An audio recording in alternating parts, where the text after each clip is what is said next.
Türkmenistanda valyutanın gara bazarında dollaryň narhy gün saýyn gymmatlamagyny dowam etdirip, anyny güni 32 manada ýetdi. Manadyň dollaryň garşysyndaky ýagdaýy bazarlardaky bahalaryň hem ýokarlanmagyna ýetirdi. Adamlar milli pul birliginiň ýene hümmet edilenmeginden huwatir edip, artdyran manatlaryna dasary ýurt valyutasyny satyn alyp goýmagy tinançarlar. Türkmenistanyň tas ähli künjeklerinde sol sanda paýtaxt Aşgabatda hem gara bazarda şu hepdanyň başynda 28-30 manatdan bahalanan dollaryň narhy 32 manada ýokarlandy diýip Azatlyň habarçylary 29-njy ýanwarda maglumat berýärler. Geçen hepdanyň başynda bolsa gara bazarda 1 dollaryň bahasy 27-28 manat ağırlygynda oýnaýardy.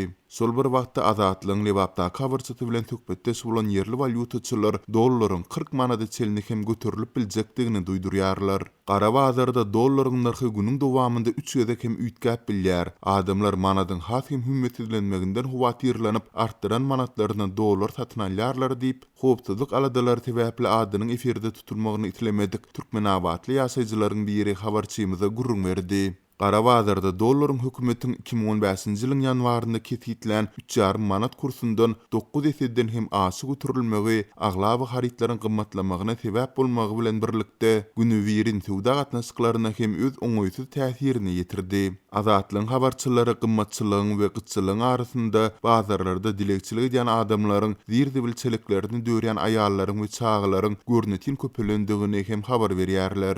Dollaryň bahasynyň ýokarlanmagynyň daşary ýurtlardaky bilim alýan studentlere hem pul uğratmak mümkinçiliklerine goşmaçy kynçylyklary döredýändigi bellenilýär. Türkmen häkimetleri we Merkezi Banky ýurtda eýýäm ençe ýyldan bäri dowam edip gelýän dollaryň iki kursy, onuň ykdysadyýety, şeýle-de adamlaryň gündelik durmuşyna ýetirýän täsirleri barada hiç zat aýtmaýarlar. Azatlyň hem bu baradaky soraklaryny jogapsyz goýýarlar. Ýöne Azatlyň habarçysy bilen atlandyrylmasyzlyk şertinde gurrundaş bolan yerli çeşmeler gara bazarda dollaryň bahasynyň birden ýokarlanmagyna, ýurtda ätýaç valyuta gorlarynyň peselmeginiň, Türkiýede işleýän türkmenistanlylaryň ýurda uğrajan pul teristleriniň möçberiniň juda peti gaçmagynyň sebäp bolandygyny aýdarlar. Galy berse-de soňky ýyllarda bütün dünýäde energiýa teristleriniň bahalarynyň peti gaçmagy, Türkmenistanyň iri energiýa müşterilerini wagtly ýitirmegi, ykdysady reformalaryň gijikdirilmegi, giň ýaýran korrupsiýa, koronavirus pandemiýasy, tinçlere görä hökümetiň emelsizligi bilen goşulanyp ýurt ykdysadyýetine agyr daraba urdy.